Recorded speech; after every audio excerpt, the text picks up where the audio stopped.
So we got pretty interesting news release from Tenet today. They signed a cooperative agreement with Haui'an Rural Commercial Bank.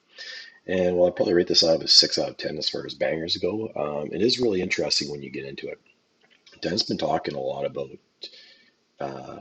restaurant opportunities here in Canada in the business hub.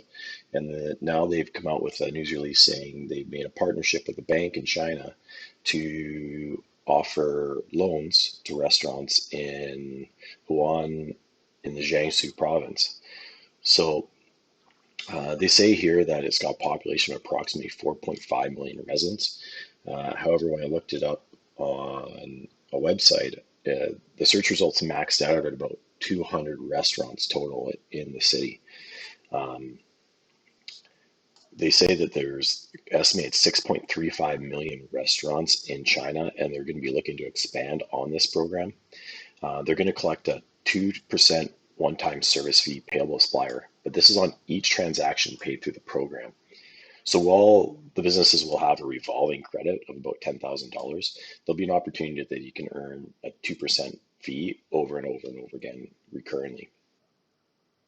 And what's really interesting is the access that this is going to give Tenet to specific data on restaurants in China that I'm sure they're probably looking at ways that they can leverage that in Canada as well.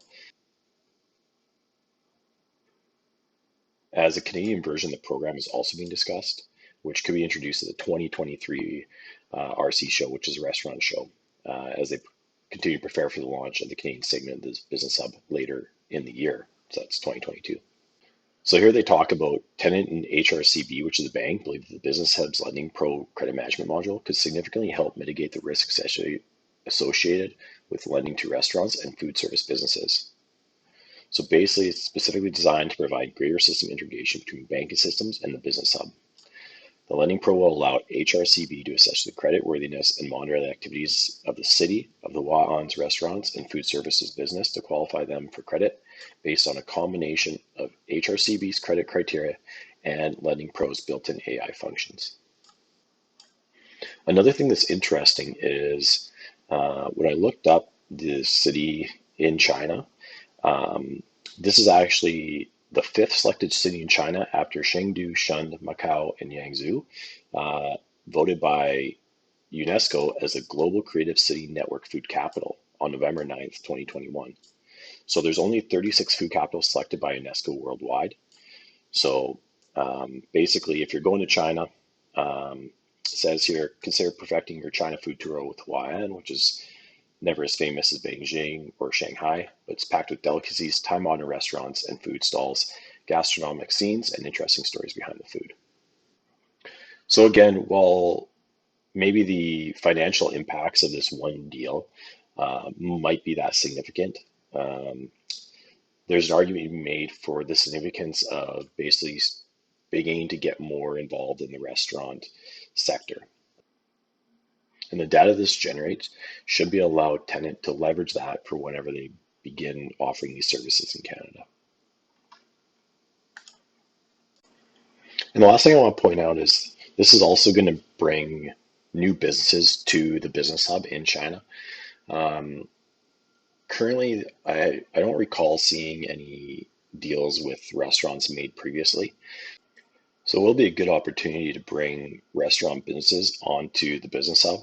And then once they're on the business hub, Tenet might be able to leverage some of the other services they provide. And then eventually these clients can create a virtual account with Tenet in order to access all these other services, right? And then Tenet's receiving a fee from the virtual accounts, and then possibly insurance, possibly supply chain transactions, and then they can gather even more information from these businesses and restaurants in China to leverage for their AI. So it's good to see Tenet release news again, and I'm excited to see if they're going to release more of these as they continue to expand into their parts of the country. Also looking forward to 618. That news release, could come out in a matter of a few weeks. Last year's, I think, came out in July. So that one's going to be kind of one of the big news releases that could really be a catalyst going forward for the company into the summer, leading up to the Q2 financials. So thanks again for watching. Please like and subscribe if you like this content, and please comment below.